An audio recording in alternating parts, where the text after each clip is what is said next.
Hey team, it's your nurse educator Amy here, and welcome to part 5 of my series on ventilator basics for nurses. In this video, I'm going to be discussing the two main maintenance modes of ventilation that you'll see being used at the bedside. So let's get into it. Our first mode that we're going to be discussing is volume control, and you'll typically see this abbreviated as VC. In this mode of ventilation, there is a set FiO2, a set respiratory rate, a set tidal volume, and a set PEEP level.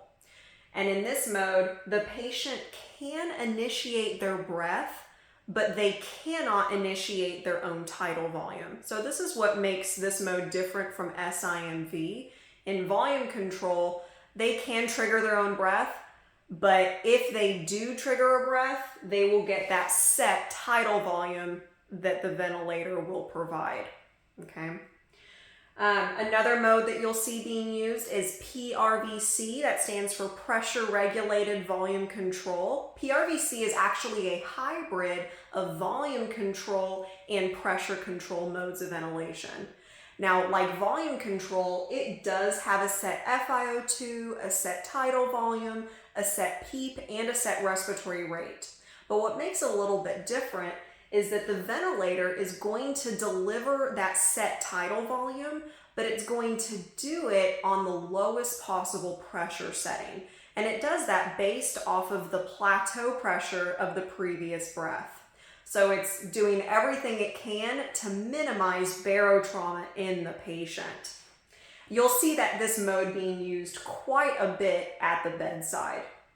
But for both of these, the volume is going to be set. So there will be a set tidal volume, and because of that, the pressure is going to vary. And because of that, we need to be monitoring our peak inspiratory pressures on the ventilator to let us know if the patient is at risk for barotrauma. The higher the pressure, the higher the risk of barotrauma in our patients. Now on the ventilator, you will see a waveform being shown. And this wave, the peak, represents the highest amount of pressure at the top of the breath. That's your PIP, your peak inspiratory pressure.